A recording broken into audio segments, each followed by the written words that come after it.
Welcome to another podcast. My name is O, as usual, and today on my podcast is the owner of El Churro Shop, Aldo Rios. Peace, brother. How you doing? Doing well, pleasure meeting everybody. Thank you for having me. Yes, sir. I appreciate you making the time taking time out of your busy schedule to do the interview with me. So tell me, how did you decide to go into opening up a shop? So I've been cooking for like 12 to 15 years, right? Mm, And it's like anything else, like you always have that dream of like making it or like doing something on your own. Play sports, you want to go pro, right? For yeah. cooking is like having your own restaurant, having your own place. But the reality was like it was probably was never gonna happen, right? So like I'm in the industry, I cook, um, just something that you imagine, you think about it, but you didn't think it was gonna happen. But you still kept like you continue, right? You still cook, you do what you gotta do. Yeah. Uh, but then all of a sudden through the pandemic, I was still working at a restaurant, but like many people in the industry, many people with restaurant jobs, they cook 10, 12, 15 hours, or they're like really long shifts, and there's really no work-life balance. There's no Mm-hmm. balance, it's a lot Mm-hmm. of physical work, long hours. So when COVID hit, I had a flexibility. I had enough time. I was still working, but my hours were reduced drastically. So it gave me work. For a very long time, my wife and a bunch of other people from my family and close friends would always tell me, do something for yourself, like do it, do it. I never believed in myself. I never really thought about it. Never really had an idea of what. I was always too scared to like really make that leap or like really independent, like break myself from the restaurant and like really do something independently. Mm-hmm. But COVID hit. I had the time. For some reason, churros is something that popped into my head. Like I went to culinary school and I've cooked for a long time, but I've always been on the savory side of the cooking. Okay. I've never been on the sweet side. Like I'm a pastry chef, I'm a baker. I have knowledge, right? I have certain I know how to work with that, but it's not my thing. Cooking is like actual savory Aha. food and salty is my thing. Aha, Uh, there we go. so Okay, so you let me know already. Okay, because I was wondering, like, did he start as a yeah, pastry chef? Did he do the? Okay, it's two different worlds, right? It's two yes, different things. Offense and yes. defense. It's two completely things. Playing the same game, but it's two different games, two different techniques, two different views. But that's not me. I'm more savory. I'm cooking. But for some reason, churros popped in my head. So I started making them. I started cooking them. I started giving them to my neighbors. They liked it so much. They're like, "Hey, you can actually sell this. You can actually do this. Like, I've never tasted something like this. I've never seen it like this. Do it." One day I just worked up the courage. I grabbed the table, grabbed the burner, grabbed all my equipment, and I set myself on 26 in St. Louis. I'm in a little village, which is like my neighborhood. And I just started selling it. After that, my wife made an Instagram page for me. Like she did the name, she chose everything, she helped me out. We started selling them like to like neighbors and random people that started ordering them. And then I kept on doing pop-ups, and then that led to like more pop-ups and more events and catering. And that sort of snowballed and manifested itself into the store that we have now. So like it's really cool to see that it was never the intention to have the shop, Mm-hmm. right? It was just more of me figuring out my voice and just kind of to work up the courage to do something. Mm-hmm. To like finding the spot, finding the place, the location, like going into all the details of like rent and how much is this, and the process of like putting on a bid for the place and all the requirements that you had to do in order to obtain the place. We went through all of that, and then we got the space, and then that's when we were just like, "What are we gonna do now? What should we do? I What don't you know." did is But so we dope. got yeah. So it just kind of happened like that. And we were thinking about just doing like just a regular coffee shop or something like that. But again, we're not baristas. We never really worked in that specific industry. So we're like, no, we can't really do that. But we got churros. I've been working on churros. I've been in the industry for a long time. I know how to cook. I know how to manage. I know how to do all these other aspects of that, right? So we're like, let's just go for churros. We didn't have a churro shop in Little Village. We didn't have a like actual coffee shop. There's places that you could get coffee, and yes, there's other places that you were able to like get like latte cappuccino, but we don't really have that culture yet here, right? 26th Street from the beginning, from the Arc all the way to Costner, like there is no coffee shop, right? We're not a legit standalone coffee shop. We have other elements in our place, but that's something that like we wanted to create. That we wanted to have a space that you could get coffee. You could walk down the street, you could like get a funnel cake, you get a churro, you could get something that you familiar, you could sit down, use the internet, and have a space where you could just sit down and work or have a conversation, like be with somebody, like just hang out and not have to go far. Lots of times we had to like go to Pilsen, we had to go to Wicker Park, we had to go to Logan, we had to go downtown just to like get a cup of coffee or just to like get out and like socialize. But like uh, we didn't want to go far anymore. Like, yeah, we could do it in our neighborhood, do it in our neighborhood. And that's kind of how this kind of came to be. Salute, because what you did is dope, and I like the idea. As soon as I heard about it, I was like, man, I wondered if they would be able to make time for me, and sit down and have a little conversation, or let me stop by and film what he had going on and everything. So in essence, kind of what you guys did, or what you did, was like a COVID baby in a way, right?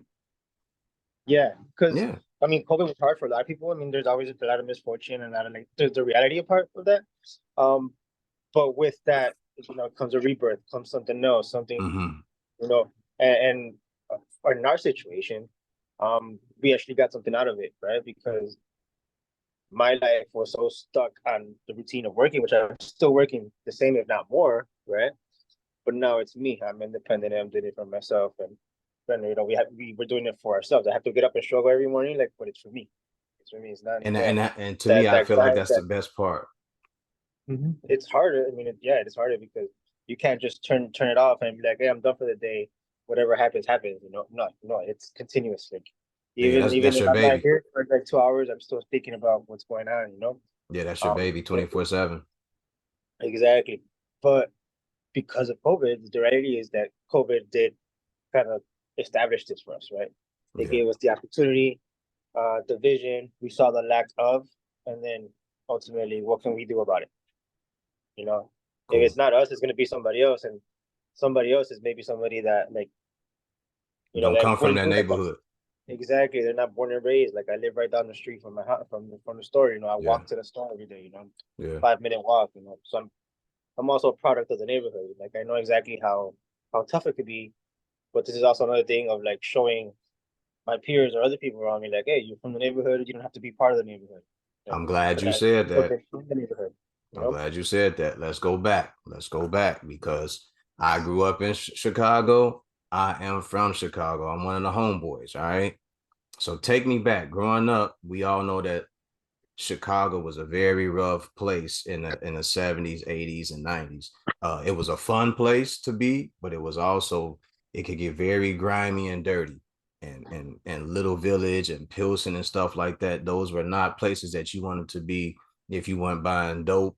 You had if you weren't trying to get you a little fix, you had no business being over there. So take me because yeah, back. it's What did one of those you pockets. Yeah, it's one of those pockets in the city that like is infamous or like it has its own reputation. Like mm-hmm. a lot of people are like be are wary. Like they don't like you actually live over there. Like oh I don't want to go over there. Like I couldn't have like friends over for birthday parties and stuff because it was like a lot of people were worried about safety and whatnot, right? But for me, growing up in this, it gave me like both book smarts and street smart. Well, not book because of school, right? But like it gave me that the reality of how things can be. But at the same time, I saw a lot of generations grow up. I knew all my neighbors growing up. Like I knew them by names. The one from across the alley, the one from across the street, the one on the left, the one on the right. Um, all the things that happened in Little Village that didn't happen in other parts of the city. I mean, maybe some parts do, but the water hydrants, the ice cream trucks, the paletero man coming down, all the block parties, like all these other little things that like you saw the beauty in the neighborhood. Like, yeah, it's tough, but at the same time, it's not tough every day. No, It's not and that was a thing. Like it could be treacherous, but you had to be involved with the treacherous shit that was going exactly, on. For the most part, our communities policed themselves and they took care of each other. But the only exactly, thing was, is there was crime and there was drugs and everything. But you did have fun growing up. and it Like you was like said, the fire specific hydrants and crimes, right? everything. Yeah, There was specific crimes that you already knew either you're on the wrong place at the wrong time, yeah, or you provoked it, right? yeah, Other than that, as a bystander, as somebody that grew up in the neighborhood, like it's actually very like it's homey. It's very like I find it safer than other parts of the yeah, city, right? yeah, yeah. Ironically, Yeah, like it once was cool to be outside. Like everybody knew everybody. Growing up, I did an episode on this one time. Like growing up, our social network was mostly the families, like your mother going to meet my mother, and then them growing as a unit and getting to know each other. That was how we social network, by getting to know each other's family and everything.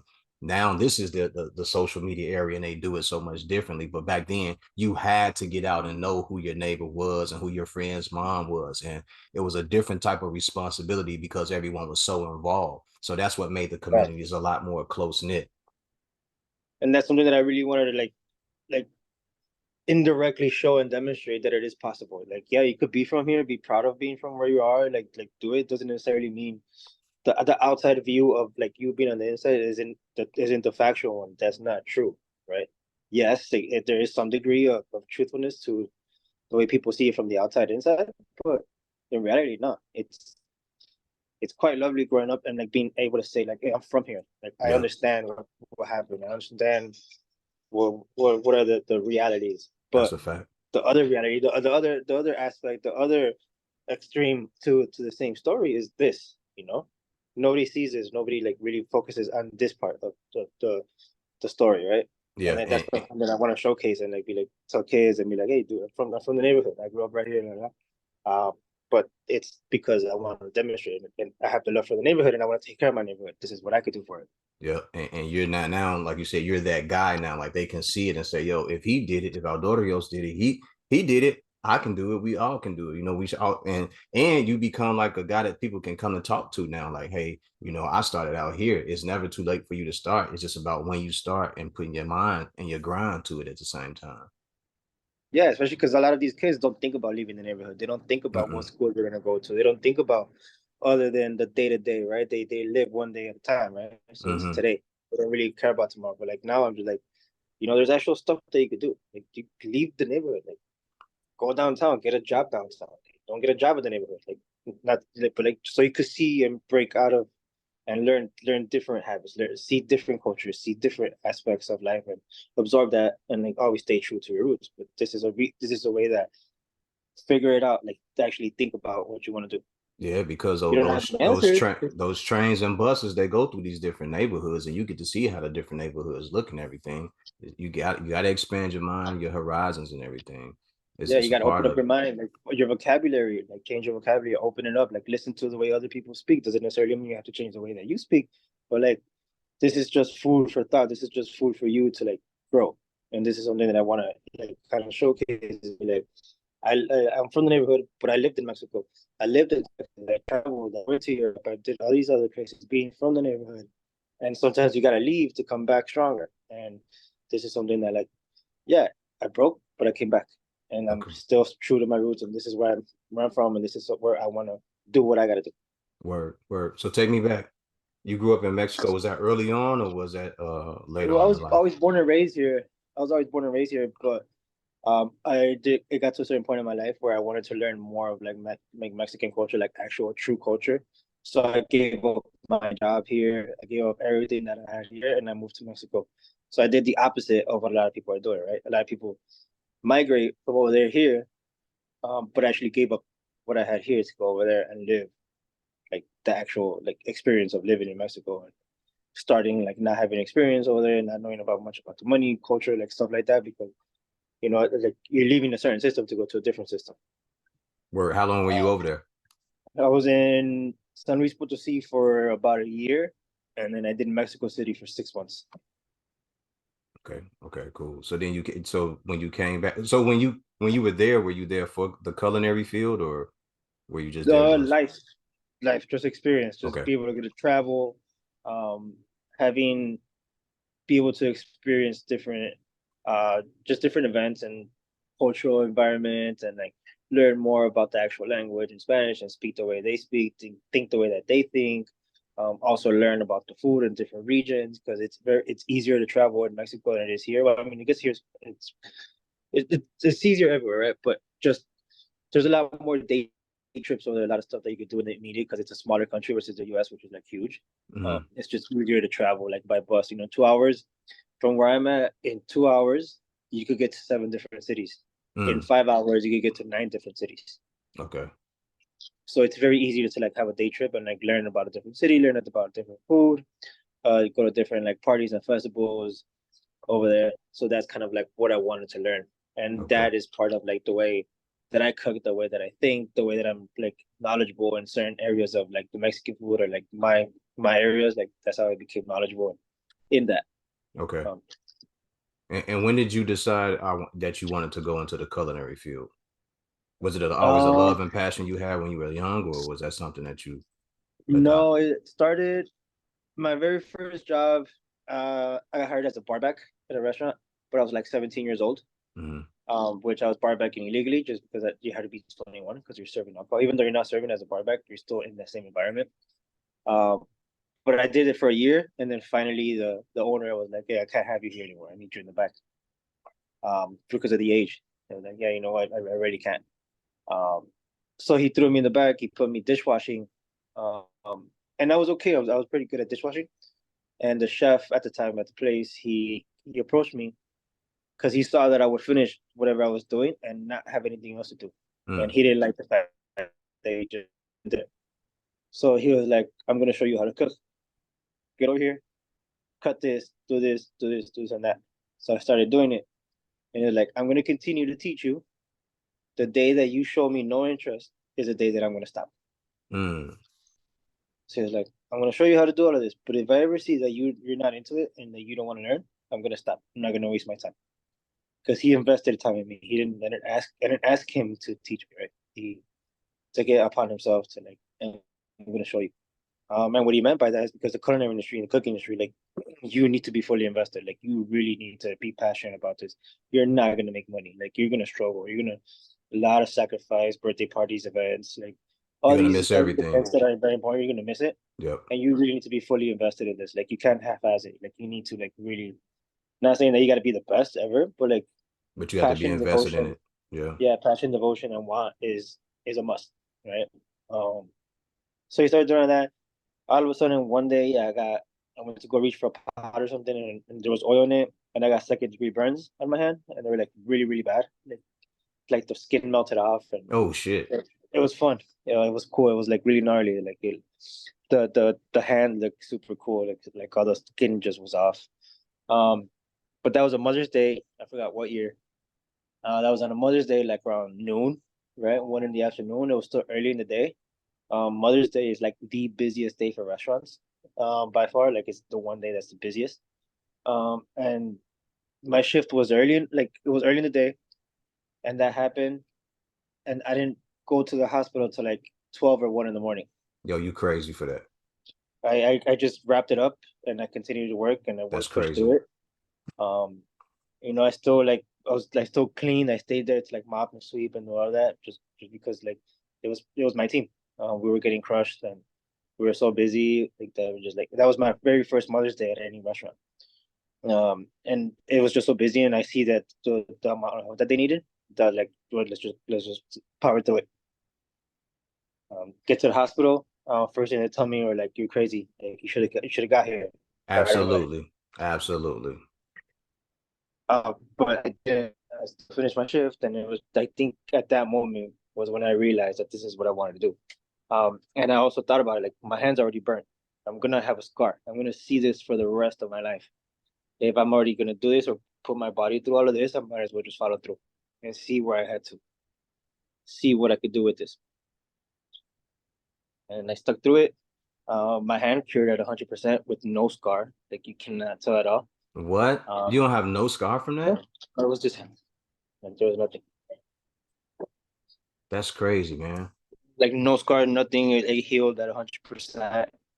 Um, but then that's when I was like, yeah, if I went through all of this physically, let me see how far I could take it. Let me see where I could go. Because at that time, I didn't know what college I was going to go to. It was my senior year. I had 5 Fs first semester just Mm. because I was just ditching and like partying and half the daytimes and half days and all of that. Uh, but then I was like quickly like made it, pulled enough credits to graduate, and the first thing I did was I enrolled in culinary school. Right. Um, right high school. And then I've been cooking ever since. Okay.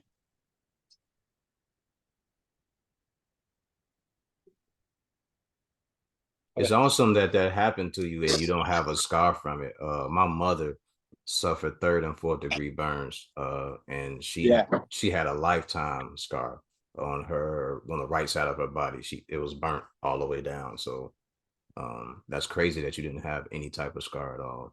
Yeah, and it It was might, I don't know if it's because a burn was different, but because she had the the the the car blew up in her face, or the water heater blew up in her face on the car, and it just okay. scarred the whole right side of her body. So they were pulling skin off and everything, and they didn't realize what they were doing until it was too late. So Yeah. I mean, I don't.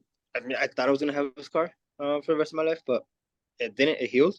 yeah, Um, and that's sort of the point where like I'm gonna do this. This is what I do. And I'm extremely grateful for it mm-hmm. because I am not. I'm an outcast. I'm not a 9 to 5 guy. I'm not. I can't follow those norms of like Who you working on telling? Monday through Friday, 9 to 5, sit down at a desk, computer. Like I need to be physically, physical working. I Yeah, need to move.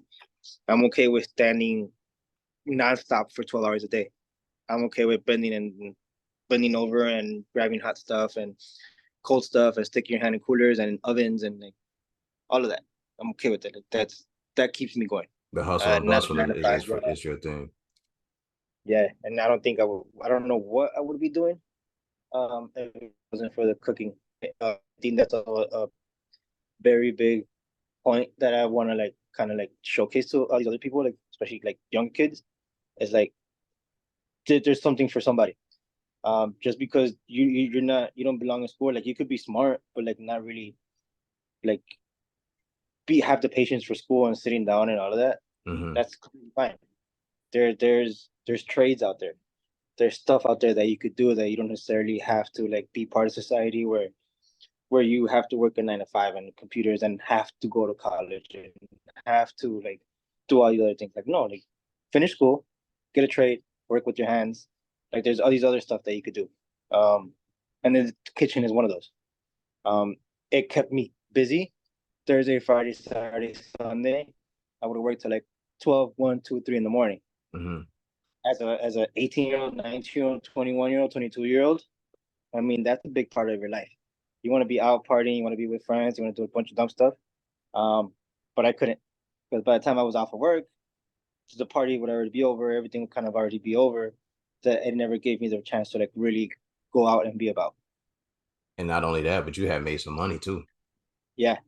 And it taught me priorities, it taught me how to organize, how to manage, how to like prioritize your day, like the importance of teamwork, like the importance of you showing up to work, like how you being part of the team and you don't show up or you kind of call yourself off or whatever, how important how that affects everything else. And it's responsibility at the end of the day, it's a big responsibility. Mm-hmm. Mm-hmm. It's dope, man. I like what you're doing. I wish you nothing but the best of success, man. To hear about the shop and everything, I was like, okay. Not only would I like to do an interview, but I got to go up there. I got to go over there, not up there, but I got to go over there and check him out and see what's up with it, man, and check it out because they was like, no, it's fresh and brand newly. He just started. He's like the business is like 2 or 3 years old. So I was like, oh, definitely got to support the Chicago, the hometown. That's always a thing for me. Yeah, and I think there's a lot going on here, right? And for many reasons, I think it's not. There is churro shops out there. There's coffee shops. There's sandwich shops. But not really a hybrid. And especially like being in a neighborhood such as this one, and like really trying to like do a lot, like really showcase more than the actual food itself. I think it's a big part of us, our culture, what we want to establish and what we want to demonstrate, as well as pushing the boundaries on what a churro shop is, Yeah, right? It is very chef forward. It is very chef driven. I always tell everybody like there's a lot of temperatures and techniques and methods and the way eating is perceived is established by all these other elements such as temperature, textures, like combination of flavors, sweet and bitter, salty and sour. Like they're like just stuff that people don't think about when they eat. yeah. And I think applying it in a churro shop environment is is pretty cool because there's gonna be people that completely like just don't get it, and then Mm-hmm. there's always gonna be that one person that like, hey, I get it, I understood it, I Yeah. see that. Yeah. Or we're adding stuff that might be of Italian descent, but like let's see how we can make it. We Yeah. have a churro cheesesteak twist, which is like a churro, like a twist, Oh wow. and it's stuffed with cheesecake, but it's based off of cannoli. So Oh, cannoli is that's like an crazy. Italian dough, and it's stuffed with ricotta, and then they put pistachios or chocolate or whatnot. Mm-hmm. We do it our way. That's We crazy. have an affogato. We have an affogato, which is like ice cream. It's like a root beer float, but with coffee. So it's like ice cream with espresso, and then we add a bunch of other stuff that makes it like kind of identifies as Mexican for us. But it's a rip off an Italian dessert. So these are all like things that I've learned throughout my years of cooking that are like, how can we change somebody's perception of food via a churro? And I Yeah. think that's pretty cool. Yeah. Now you because you didn't have a culinary background, so you had to kind of like keep plugging away at that, right? Because with the well, you had the culinary, you didn't have the pastry background, if I said Right. that wrong.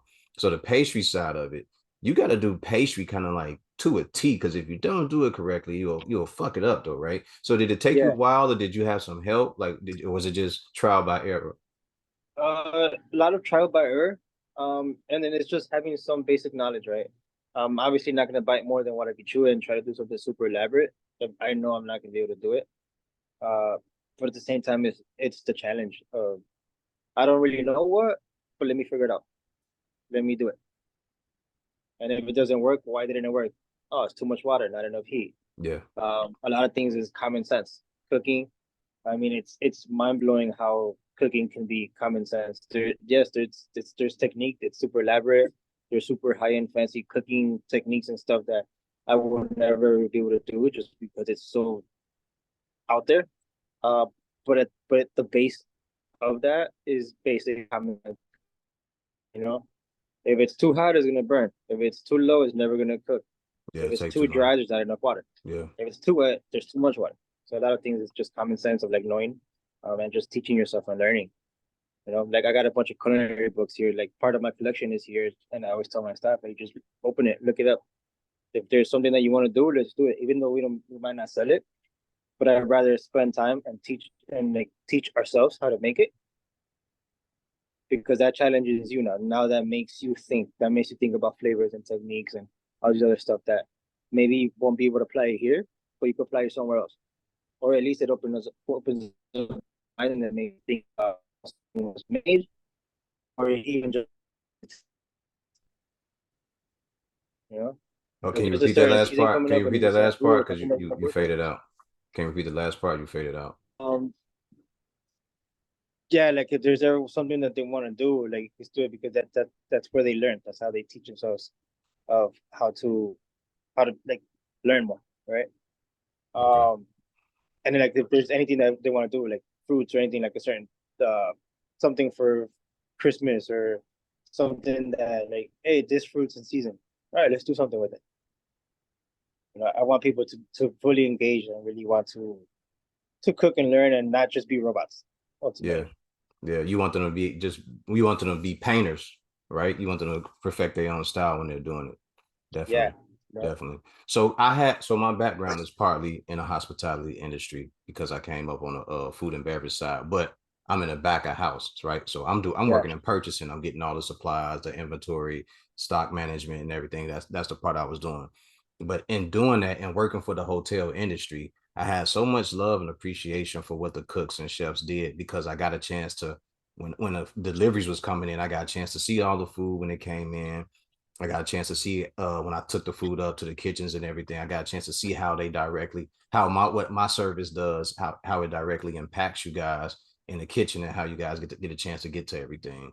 So for you, when you were coming up in the kitchen, was there like a certain dish or anything that you prepared, or did you just want to do it all?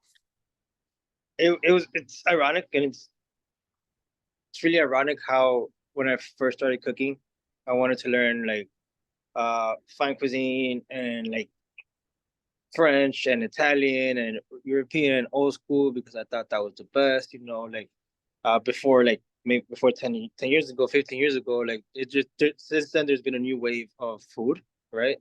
The food scene has changed drastically.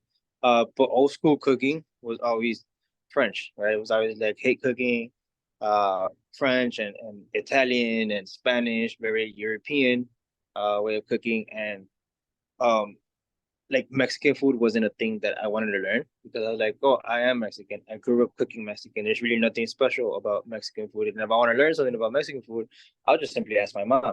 You know, that's my mentality. Like if I want to learn, I already learn at home. Like, I don't need to like really focus and go to school for all of this. So I want to learn more Spanish and French and all this stuff where it is fundamental. Like I think if you're cooking, if you're gonna make this your career and like you want to live off of this and this is gonna be your thing, it's fundamental. I think you need to learn that thing. That's like the ABCs, right? Cooking. So it should be part of your curriculum. But it shouldn't be your focus, right? I mean, unless that you want it to be. So when I started kind of like cooking a little bit more, I was in Italian kitchens, and I was able to like kind of like work in that area.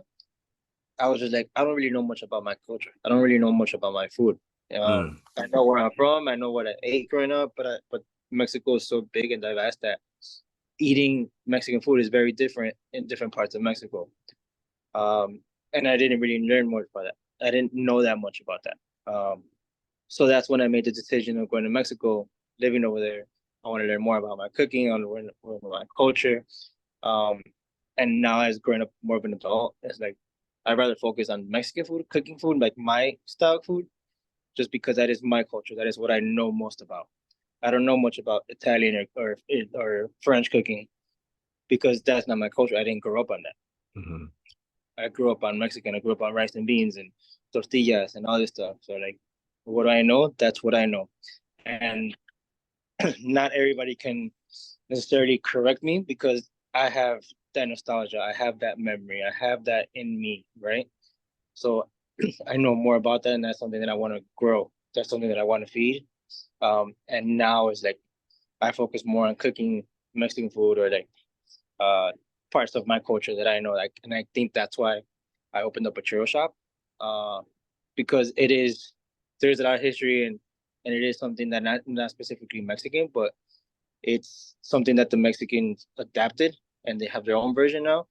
That's kind of something that I want to replicate, right? I want to kind of bring that nostalgia back. Okay, dope.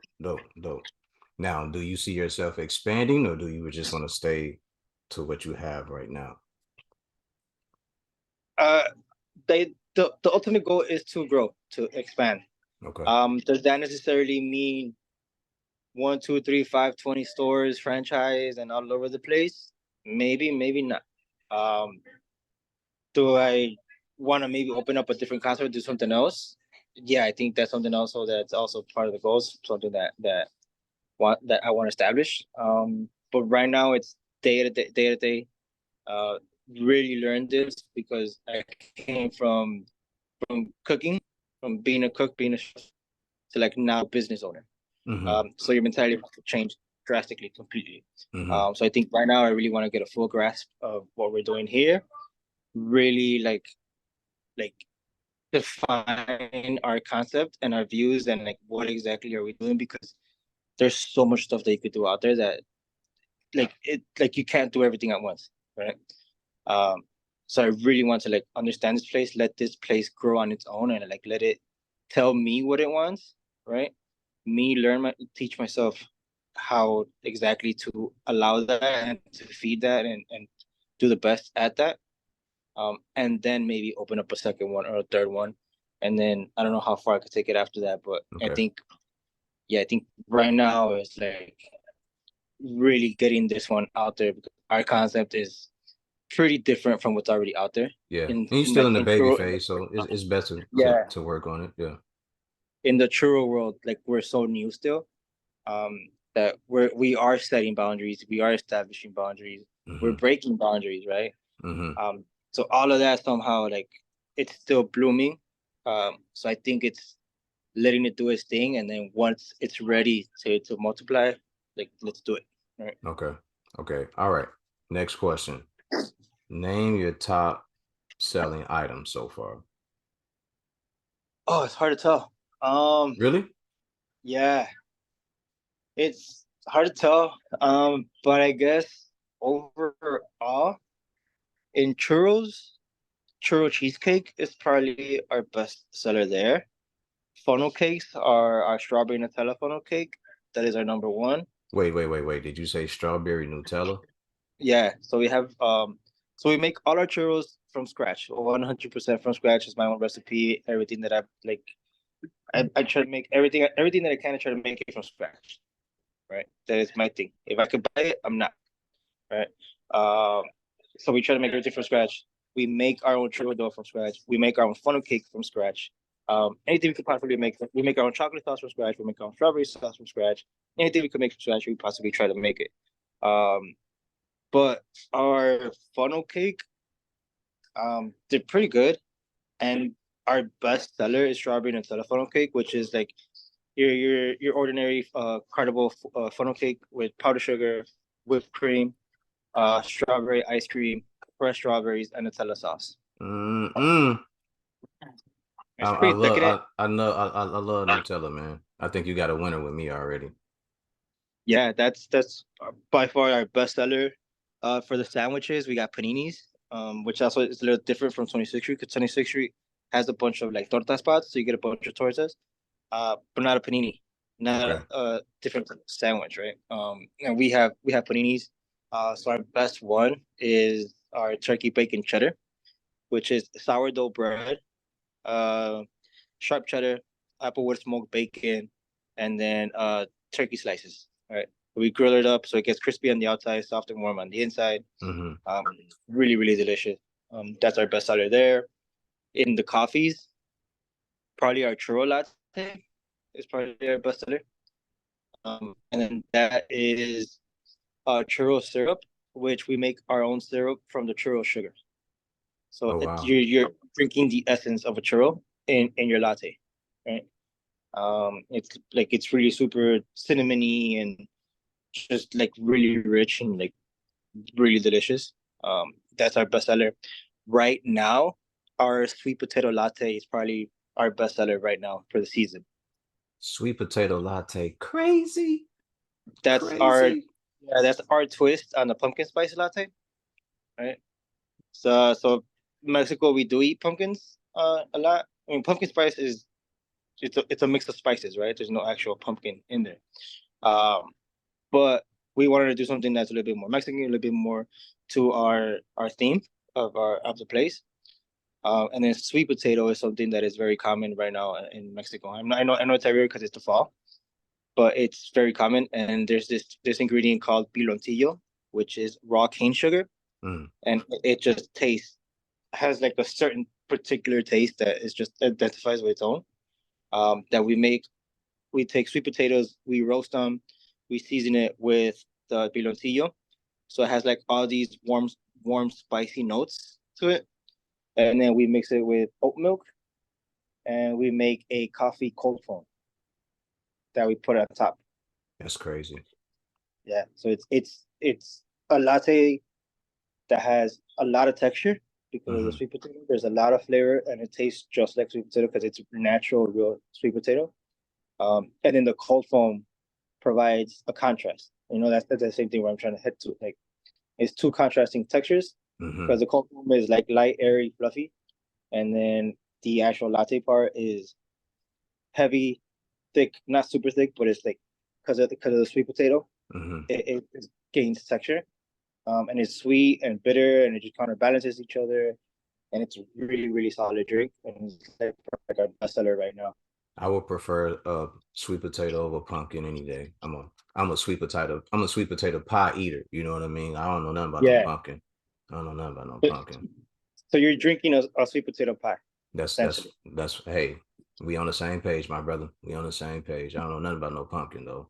Not in Right. this family, not on this side. We don't know nothing about that. No, no, no, no, no. All right. So tell me, what are the most slept on items on your menu?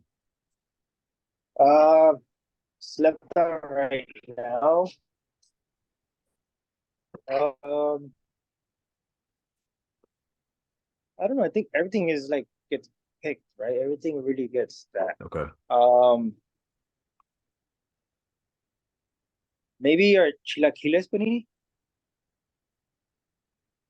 So like I don't know if you're familiar with chilaquiles, which is Oh, I like know what that is. That shit is yeah. fire. But you So said a we panini. What? yeah.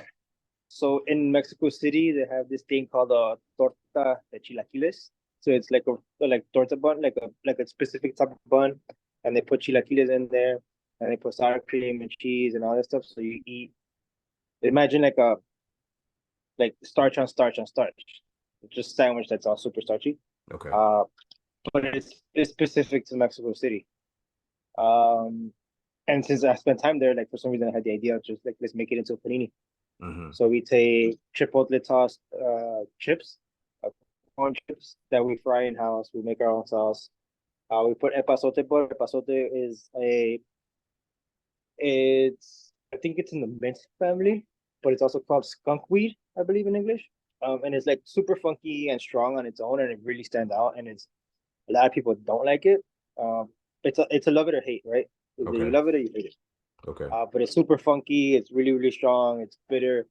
I think it is in the mint family, so it's not minty, but it has just a particular taste. We make a butter out of that, but it contrasts with the smokiness from the chipotle. So you have earthy and smoky, right? And then you have Oaxaca cheese. You press it, and it's just like really homey. Like it's really heartwarming. It's a really solid sandwich. And I think that's probably like one of the most slept on. Other than that, um, maybe our churro split, probably another one. Okay. So that's like our take on a banana split. So it's a three ice creams, all your traditional toppings. But instead of a banana, we put churros on there. It's just another play on a classic American dish. But I think that's maybe something that's been slept on. That's really good. All right. Cool. Cool.